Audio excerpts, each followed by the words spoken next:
¿Cuál es la época donde hay el gran número de desapariciones en España? ¿Guerra civil y posguerra?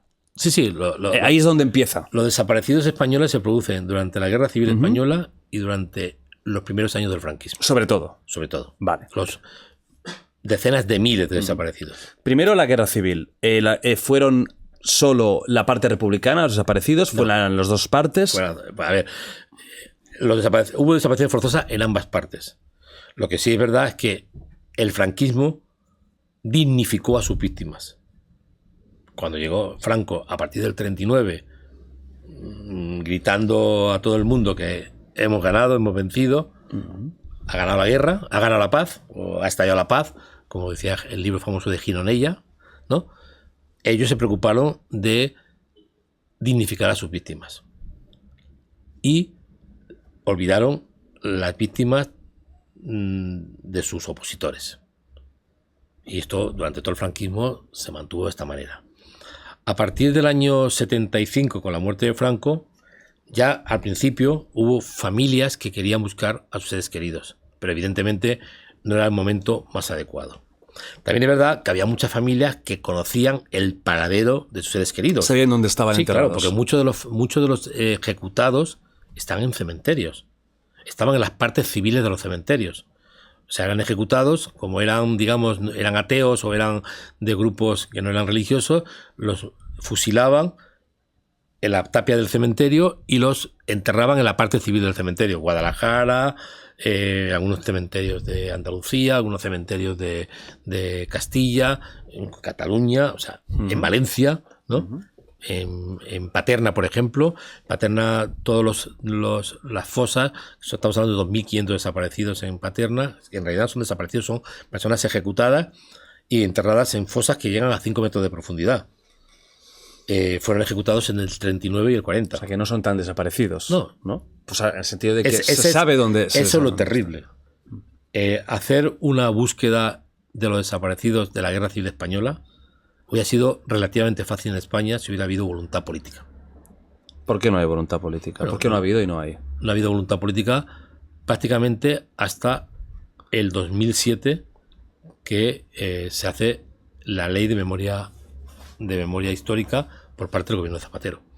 Durante todos los años anteriores, yo me apuesto lo que sea con quien sea que busque una declaración de Felipe González o Alfonso Guerra, que fueron, digamos, los gobernantes más importantes de este país desde el 82 hasta el 95, en los que hayan recordado algo que ver con los desaparecidos. Pero también me apuesto que alguien busque alguna declaración de partidos como Esquerra Republicana, partidos como el PNV o partidos como Convergencia y Unión o el Partido Comunista.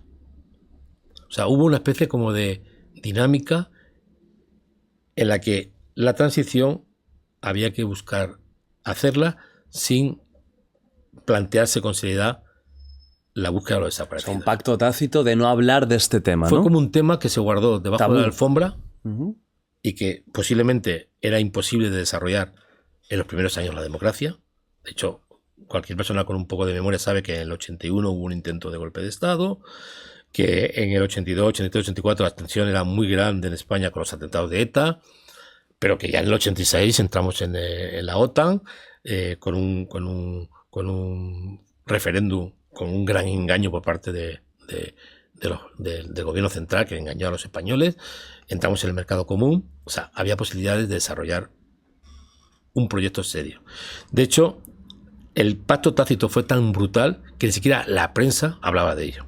O sea, yo hoy día me río mucho cuando me encuentro algunos periodistas, a los que conozco, que te dicen, no, nosotros no dices nada de nada. Vuestro periódico, da igual qué periódico fuera, si era de derechas, porque era de derecha, si era de centro, porque era de centro, y si era de la aureola de izquierdas, relativamente, pero que bueno, que se ponen el San Benito de que son de izquierda, lo mismo, nunca hablaron de ese tema. De hecho, el único medio de comunicación en España que habló de manera regular sobre los desaparecidos y la búsqueda de los desaparecidos fue la revista Interview, que era realmente la revista que se preocupó, una revista que, como todos recordamos, aparecía una señora o una señorita casi desnuda la portada, pero que dentro tenía grandes reportajes. Mucha investigación. Grandes reportajes, y fue la revista que se preocupó de recordar que el tema seguía pendiente. En el 2007, después de mucha presión sobre el PSOE, sobre los partidos de izquierda, Zapatero se sacó una ley fallida, por llamarla de una manera, digamos, diplomática, que ponía en manos de los familiares la obligación del Estado. O sea, es el Estado el que tiene que buscar a los desaparecidos, no los familiares los que tienen que presentar una investigación para recibir una subvención que les permita con esa subvención abrir una fosa e identificar los cuerpos. Entonces era una ley fallida que se hizo posiblemente porque era necesaria hacerla ya, pero que no se le adoptó ni con el dinero ni con la fortaleza. Entonces sí que verdaderamente abrió la puerta de que algunas organizaciones memorialistas presentaron proyectos y fueron sacando cuerpos y cuerpos. Pero ¿qué pasaba? Que la parte fundamental de un proyecto sobre desaparecidos, la parte fundamental es crear un banco sanguíneo. Si tú no tienes banco sanguíneo, donde esté guardado el ADN de los familiares, es imposible que los restos que saques de una fosa los puedas identificar. Porque ¿cómo vas a cruzar la información? Y desde el año 2001, que se produjeron los atentados de las Torres Gemelas, los estadounidenses habían preparado proyectos de ordenador avanzados para comparar ADN de los restos de las Torres Gemelas con los familiares y hacer las identificaciones más rápidas. O sea que ya, digamos, la tecnología existía. Desde el 2001 ya existía una tecnología avanzada, unos proyectos, digamos, unos bancos de datos que permitían trabajar con muchísimos miles y miles de cruces de ADN. Pero esto no se hizo en España. Sí se hizo en Bosnia, por ejemplo, a partir del año 2001, 2002. Sí se hizo en Colombia, sorprendentemente, durante un gobierno de extrema derecha, que era el gobierno de Uribe. Pero aquí en España nunca se hizo. De hecho, no se ha hecho todavía. Todavía, en el 2023, no hay un banco sanguíneo. O sea, si tú encuentras una fosa, por ejemplo, el alcalde de Málaga, de derechas, tuvo las agallas de abrir la fosa del cementerio municipal de Málaga y sacar los miles de cuerpos que habían allí y guardarlos en un sitio de manera ordenada pero no identificada. El alcalde de Córdoba, de Izquierda Unida, no tuvo las agallas de abrir la fosa. Los alcaldes de algunas ciudades, de algunos pueblos aragoneses de el PSOE han sido incapaces de hacer este trabajo. O sea, ha habido una especie como de revoltijo de actitudes. Sí, disociación, ¿no? Totalmente, entre lo ¿no? que parecería el partido que tendría que hacer. El partido tenía que hacer porque verdaderamente una parte importante de los ejecutados y de los desaparecidos eran de partidos de izquierda, ¿no? Y estos partidos los que no han hecho el juego, porque, claro, echarle la culpa a Franco pudo servir como comodín durante unos años. Pero es que dentro de 2 años y medio, Jordi, hará 50 años que murió Franco. 50 años, cuidadito, ¿eh? Sí, alguien puede decir, no, pero todavía sigue habiendo un tufillo a franquismo. Mira, no me contéis películas. O sea, si hay voluntad política de regenerar una situación y dar una salida a las víctimas, hay que tener el coraje de hacerlo. Y no lo han hecho. No lo han hecho porque les ha importado muy poco. ¿Por qué? Pues yo creo que ha sido yo lo tengo muy claro. Ha sido por la cobardía de la totalidad de la clase política española. Que ninguno se ha querido enfrentar a un fantasma del pasado que a unos no les interesaba por A, a otros por B, a otros por C. Evidentemente a los partidos de derecha, porque algunos todavía se sienten, digamos, aturdidos o atraídos por la figura de Franco. Los partidos de centroizquierda, como el PSOE, porque me parecería molestar a mucha gente llamarle de izquierdas al PSOE, de centroizquierda, no les ha interesado porque el tiempo que estaban en el poder sabían claramente que era un tema conflictivo. A otras personas no les ha interesado porque querían porque sabían claramente que en su zona hablar de memoria histórica cuando has sido elegido alcalde era un tema polémico. A Esquerra Republicana no le ha interesado, por ejemplo, porque durante el 36 al 39 el gobierno que gobernó en Cataluña era de Esquerra Republicana. Y si hablamos de desaparecidos o de ejecuciones extrajudiciales, nos guste o no nos guste, tenemos que hablar de la del otro lado y la de nuestro lado. Y también hubieron. Claro, me cago que hubieron. Aquí hubo gente que fue ejecutada por los aparatos paramilitares de los partidos de izquierda. Aquí en Madrid. O sea, Paracuellos no es un invento chino. Paracuellos existe porque hubo gente que fue sacada de sus casas en Madrid, llevadas a Paracuellos y ejecutadas. Y quien hacía esto lo hacía bajo un gobierno, una junta militar de defensa, una junta de defensa, mejor dicho, era republicana. Auspiciada por el gobierno republicano, claro. Estaba ahí.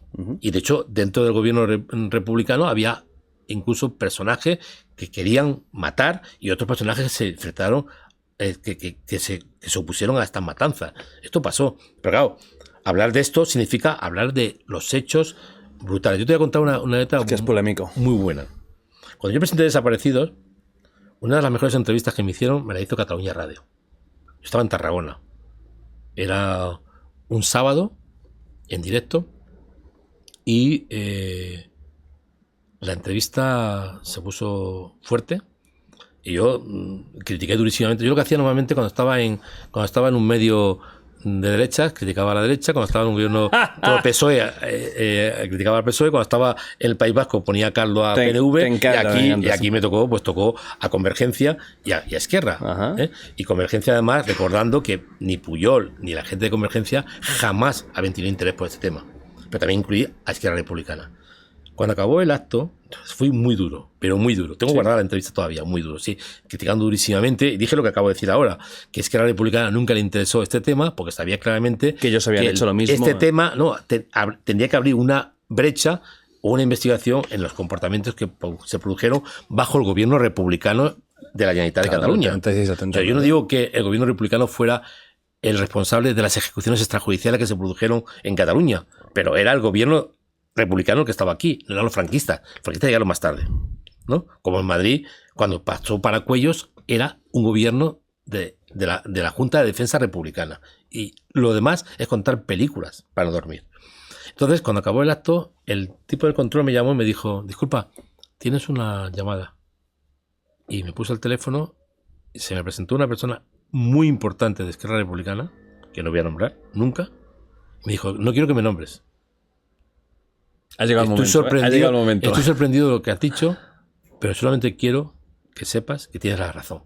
Este tema quema en mi partido. Entonces yo le dije: te agradezco muchísimo, que yo pensaba que me ibas a meter la bronca, me ibas a insultar, me ibas a decir de todo. La próxima vez que vas a una reunión de Esquerra Republicana de la Ejecutiva, dilo, ¿no? Cuando estén todos los cafés encima de la mesa, pegas un puñetazo encima de la mesa que salpique todos los cafés y dices: ¿cuándo vamos a tomarnos en serio este tema? De hecho, la primera persona que se tomó en serio este tema fue Raúl Romeva. Hace 4 días con pasado mañana. Cuando el tema era un tema menor, porque estábamos en pleno procés y el tema era un tema menor. Pero fue Raúl Romeva que me dijo a mí personalmente: Gervasio, a partir de ahora vamos a abrir todas las fosas que podamos. Y esto no fue ni en el 97 ni en el 2007. Fue muchísimo más tarde. De hecho, prácticamente unos meses antes de empezar ya la situación del procés a complicarse. Entonces, 2023. ¿Cómo está el tema? Bueno, estamos un poco parados, ¿no? Hay una ley de...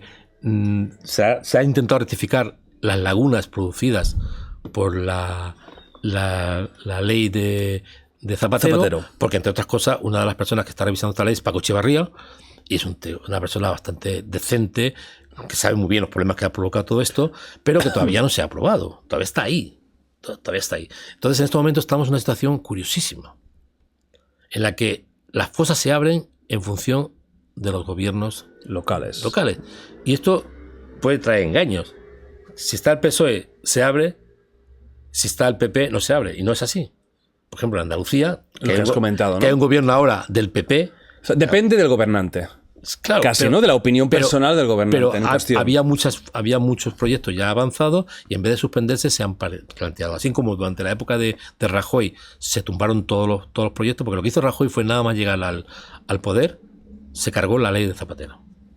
La inutilizó. Le quitó la dotación económica, que es como inutilizarla. Tienes una ley que no tiene dotación económica, ya no sirve para nada. No es que Zapatero dejara...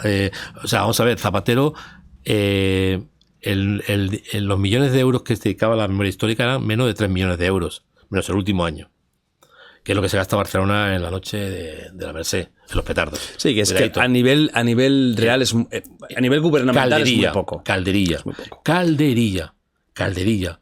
Era una especie casi como de revictimización de las víctimas, un maltrato a las familiares, tener que esperar años y décadas para resolver un problema histórico que ha afectado, porque en estos momentos los que buscan desaparecidos en España ya no son los hijos, Nietos. no son los bisnietos. Bisnietos. Imagínate tú, claro, estamos hablando de gente ejecutada del 36 al 39, 40, pues los hermanos ya no existen, los hijos están muy mayores y de hecho, fíjate tú, me ha pasado una cosa muy, muy, muy curiosa. Hace poco murió Martín Arnal, que era un anarquista de Huesca, que tuvo que huir. Entonces sus hermanos fueron ejecutados y desaparecidos y él vino a España a abrir la fosa donde estaba uno de sus hermanos. Y con 94, 95 años, yo tengo fotografiado a él delante de la fosa hasta el día que aparecieron los cuerpos. Y uno de sus hermanos era uno de ellos, ¿no? Murió con casi 100 años. ¿No? Le faltaban 2 meses para cumplir 100 años. Esta persona tuvo que esperar a hacer el trabajo. Después todo fueron excusas porque cuando estaba a punto de ser identificado el cuerpo se tardó un montón de tiempo en identificarlo, luego se identificó, luego no se enterró porque no había manera de recuperar los cuerpos de otros compañeros que fueron ejecutados. Todo esto es un desastre tremendo. Y a mí me da igual, sinceramente, quién se lo plantee. Lo que tiene que hacer un Estado es comportarse decentemente con su ciudadanía. Y este era un tema importante, que no se había resuelto ni en la posguerra, ni en los primeros años, décadas de la democracia, ni durante el franquismo, evidentemente. Pero eso ya no hace falta si le podemos echar la culpa, sigo insistiendo, podemos echarle la culpa a Franco, de todo. Franco fue un dictador que tiene una gran responsabilidad histórica en las ejecuciones extrajudiciales que se produjeron en su bando y especialmente durante los últimos primeros años de la dictadura de Franco, porque era el que estaba a cargo del país y era el que ordenaba. Pero a partir del 80, 81, 82, 83, 84, 85 o 90, si quieres, la responsabilidad es del Estado español tras años de recuperación de la democracia. Y se ha actuado de una manera, con una desidia impresionante y con una cobardía impresionante por parte de la totalidad de la clase política española.